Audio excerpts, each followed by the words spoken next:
Hello mga kamamis at welcome sa aking Life of a Working Mom vlog. Ang mga videos na ina-upload ko dito sa vlog na ito ay tungkol sa araw-araw namin na ginagawa sa aking pamilya, lalo na sa aking mga anak. Sana ay magustuhan nyo ang mga ginagawa kong video at gumising na nga ako at 5:30 na ng umaga. Ako bumangon para maghanda at magluto na ng almusal.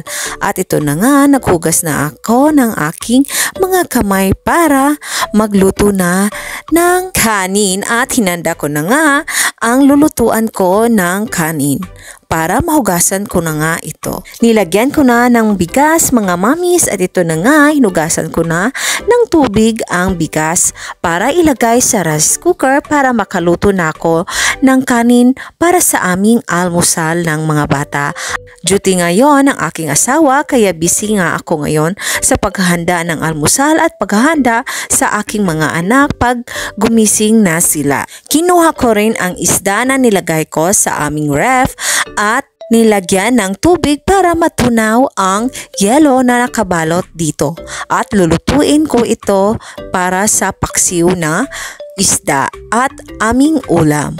Kumuha din ako na 3 piraso ng mga kamote na nabili ko doon sa aming palengke para ilagay sa ibabaw ng kanin na nasa rice cooker para doon na ito maluto at kakainin ko ito para sa almusal. Mahilig talaga ako sa mga kamote, mga kamami. Sino bang nakaka-relate dito na katulad ko na mahilig din sa mga root crafts at isa na dito ang kamote. Alam nyo naman na maraming benepisyo ang kamote sa ating katawan at nilalagay ko lang ito sa ibabaw ng kanin para ito ay maluto. Kakainin ko din ito mamaya pagkain namin ng almusal.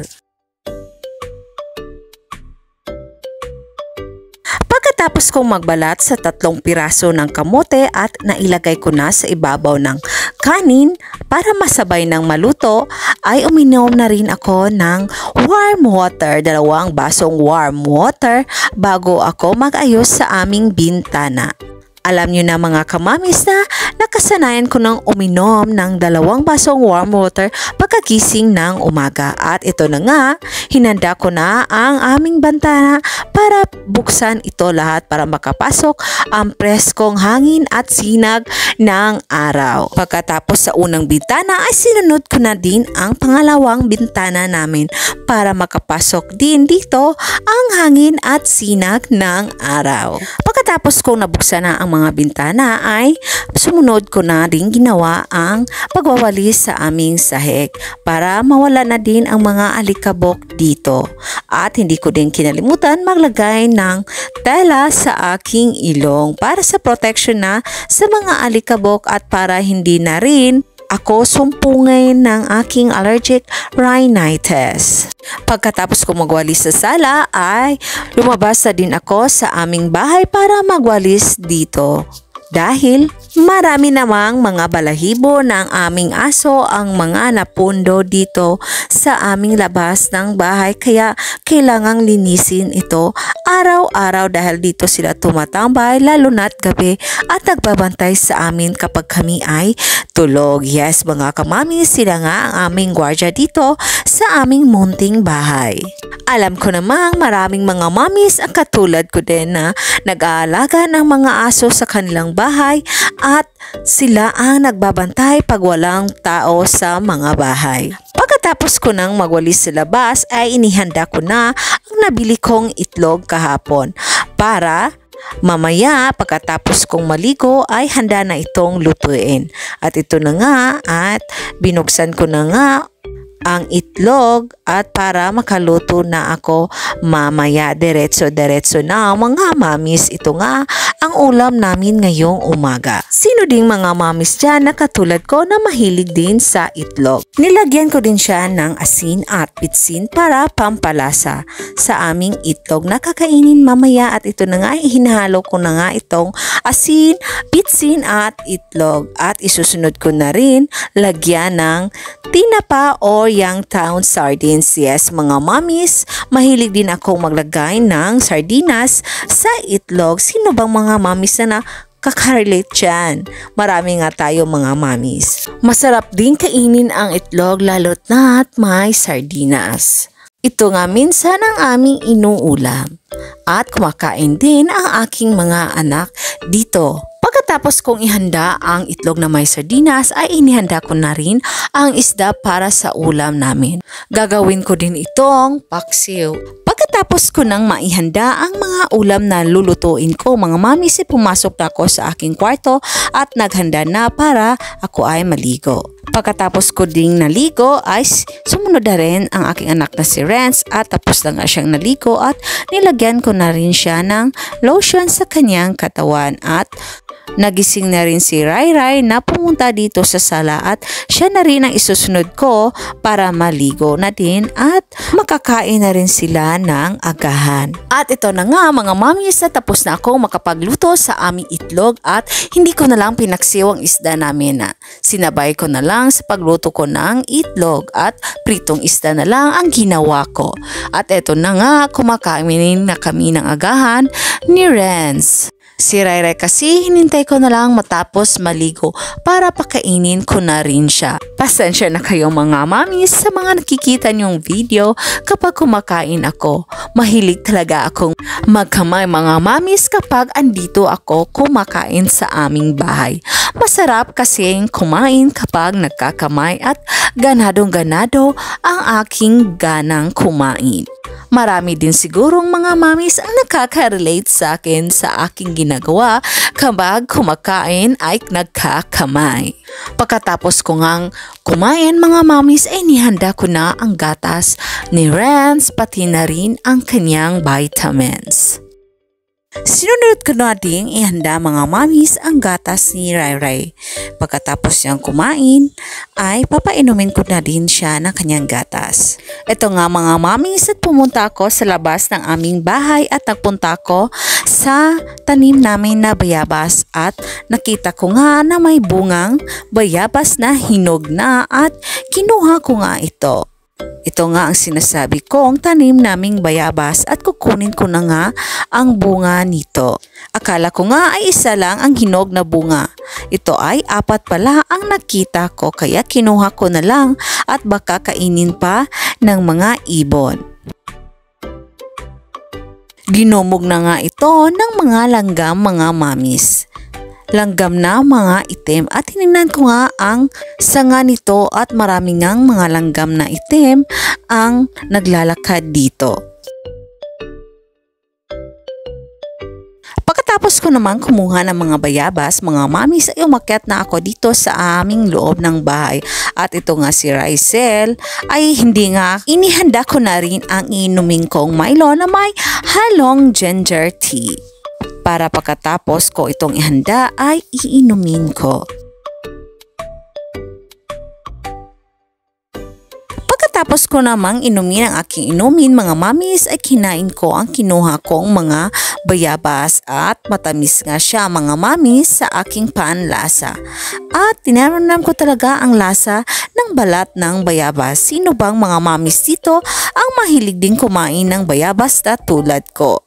Pagkatapos ko ngang magbihis mga mamis ng aking uniforme ay ito na nga at naghanda na ako at nagsuot na ako ng aking medyas at isusunod ko na ang aking sapatos para makapasok na ako sa aking trabaho.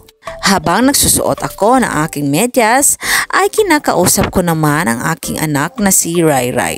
Pagkatapos ko na ngang maghanda sa aking sarili ay papasok na ako sa aking trabaho at lumabas na nga ako mga mami. Ito na nga ang labas sa aming bahay. Paglabas ko mainit na nga. At ito na nga papunta na ako sa parking area ng aking papa para kunin ang aking motor at pangkapasok na sa aking trabaho. Umuwi nga ako ng tanghalian mga mamis at ito na nga ang order ko galing sa Shopee. At binuksan ko na nga ang aking order. Ang order ko ay badminton at ang tent na to. Inutang ko nga ito sa Shopee mga mamis. Oo nga, pwede nga umutang sa Shopee kapag nagbabayad ka ng maayos sa kanila ay offeran ka ng pwede kang umutang ng mga gamit sa kanila. At ito na nga mga mamis at binuksan ko na nga. kung badminton nga ba ang laman nito sa loob. Kasama ko naman si Rai Rai at si Ren sa pagbukas nito dahil excited din sila tingnan kung ano ang laman sa loob ng in-order ko. At ito na nga, badminton nga ang laman at masayang masaya kami dahil dumating na ang in-order ko at may kasama din itong 6 na bola. Natutuwa nga si Renz dahil may badminton na kami at makakapaglaro kami sa labas ng aming bahay kasama ang aking asawa.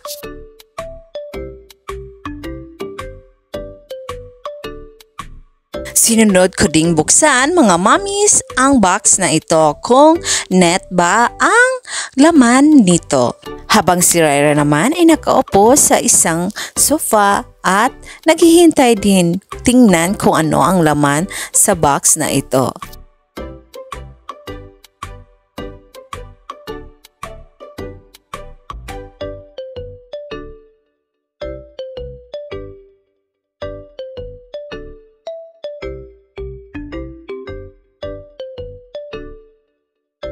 Ito na nga mga kamamis at hindi nga ako na-scam. Net nga ang laman sa nasabing box at masayang-masaya ako dahil kumpleto siya. May net na ang aming badminton at ilalagay ko ito sa harapan ng aming labas. Dahil may malawak din kami dito sa aming labas na area at pwede itong ilagay doon. Kapag may vacant time kami, ay maglalaro kami ng aking pamilya ng badminton at matutunan din ni Renz kung paano maglaro nito. Para makasali din siya sa mga palaro sa kanilang paaralan at kailangan namin siyang praktisan sa sports na ito. Pang-iwas din sa palaging tutok ng cellphone o palaging paggamit niya ng cellphone. Ito na nga mga mommies at papunta na akong umuwi sa aming bahay. Yes mga mommies, gabi na nga akong nakauwi ngayong October 18, 2024, araw ng Biyernes dahil nabisi ako sa paggawa ng aming mga reports kaya gabi na akong umuwi. Bandang alas 7 na nga ng gabi, alas 7 ng gabi I mean. At ito na nga ang labas ng aming bahay at ito nga, nandito nga ang aso naming si Dos. At papunta na ako sa aming bahay, madilim na nga mga mommies at gumamit ako ng flashlight sa aking cellphone. Rinig ko nga ang boses ng aking mga anak na sina Renz at Rai Rai na naglalaro sa loob ng aming bahay kasama ang aking asawa. Pagdating ko nga dito sa aming bahay ay lumapit ang anak kong si Rai Rai at niyakap ako dahil namimiss niya ako at matagal akong umuwi at naghubad na nga ako ng aking medyas at sapatos habang si Rai Rai naman ay pumunta sa pintuan ng aming sala. Habang kausap ko naman ang aking asawa at may tinatanong siya sa aking trabaho. Pagkatapos ko ngang magbihis ng aking pambahay ay eto na nga mga mommies at kumakain na kami ng aming hapunan. Ang ulam namin ay squid at gulay. At busy naman kami sa pagchichika ng aking asawa habang kinukunan kami ng video. At ito namang anak kong si Rai Rai ay natutuwang naglalakad habang tumitingin sa video. At masaya din ako dahil nandito ang aking asawa na kumain ng hapunan. Halatang halata nga mga mommies at nagutom nga ako galing sa trabaho. Nakikita naman at nakikita nyo na gutom nga ako. Ito na nga mga mommies at papunta na akong pumasok sa aming kwarto dahil maaga akong napuyat ngayong gabing ito. Dahil matagal akong nakauwi sa aking trabaho at thank you sa panood sa aking video. Maraming salamat at good night mga mommies. Good night!